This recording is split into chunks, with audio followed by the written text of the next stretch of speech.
Bryan Kohberger, frightened for his own life at the hands of a firing squad, has taken a plea deal and finally admitted he took the lives of 4 innocent Idaho University students.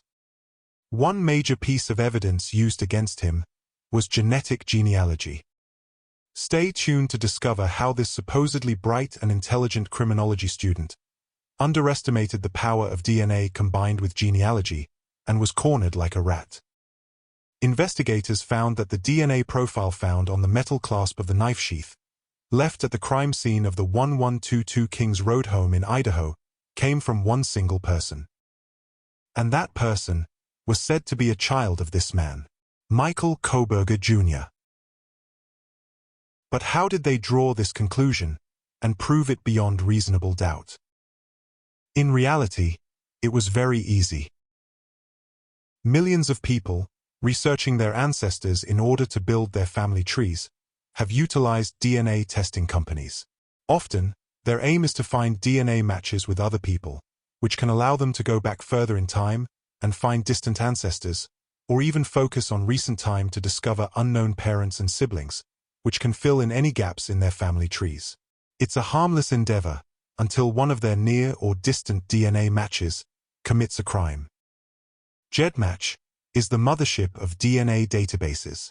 Although it doesn't conduct DNA testing itself, it serves as a powerful platform where individuals can upload their DNA data from other testing companies. By bringing together genetic information from across the globe, it expands the user's opportunity to explore their ancestry and connect with relatives they might never have otherwise discovered. And, as a result, the database also allows law enforcement to cast a wider net over the criminal world. When law enforcement ran the DNA profile on the knife sheath with one of these companies, someone came back as a partial DNA match, which meant somewhere in the past, these two individuals shared a common ancestor, perhaps a grandparent or great-grandparent, and so on. The amount of DNA they shared would give genealogical researchers an idea of how they were related and who those common ancestors were. If this individual also had a family tree online, this would make the genealogical researcher's job to find those common ancestors that much easier. But whoever the perpetrator was, they must fit into a genetic DNA-proven family tree, have access to 1122 Kings Road and a white Elantra, and match the DNA found on the knife sheath. The owner of a white Elantra came to law enforcement's attention. He had been living at Washington University, 7.4 miles and a mere 10-minute drive from the Idaho crime scene.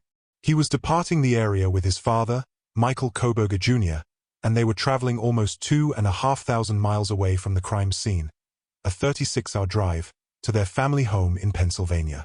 A DNA sample from either of these men would rule them in, or rule them out as suspects of the crime.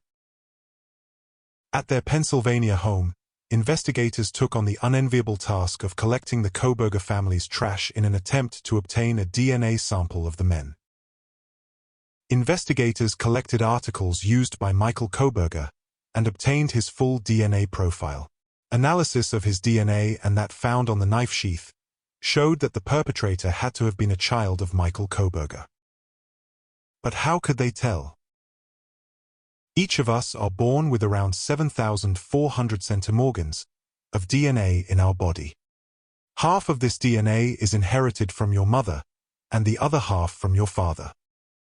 However, an individual may also inherit as little as 2,376, or as many as 3,720 centimorgans from a parent, which meant the amount of DNA on the knife sheath, shared with Michael Kohberger, fell within this range. Yet, several issues complicated any immediate assumption that it was his child who left DNA on the knife sheath. To begin with, which child? Moreover, the DNA profile Michael Kohberger shared with his parents, as well as with his siblings, also fell well within the same genetic range. These DNA segments Michael Kohberger could share with his immediate blood relatives meant that all of them were plausible and potential suspects. Michael Kohberger was the son of Michael Sr. and Henrietta. He had 3 siblings, Louis, Deborah, and Ronald. And he was the father of 3 children, Melissa, Amanda, and Brian. Investigators found that the DNA left behind on the knife sheath contained Y DNA. Y DNA refers to the Y sex chromosome found only in males. It is passed exclusively from father to son. With the detection of Y DNA on the knife sheath, it meant no female in Michael Jr.'s immediate family could have possibly left it there. Investigators were faced with 4 remaining suspects, and the practice of genealogy would reveal his identity. The crime was committed on November 13, 2022. Michael Sr. had died in 2006, 16 years prior to the crime, and could not possibly be the perpetrator.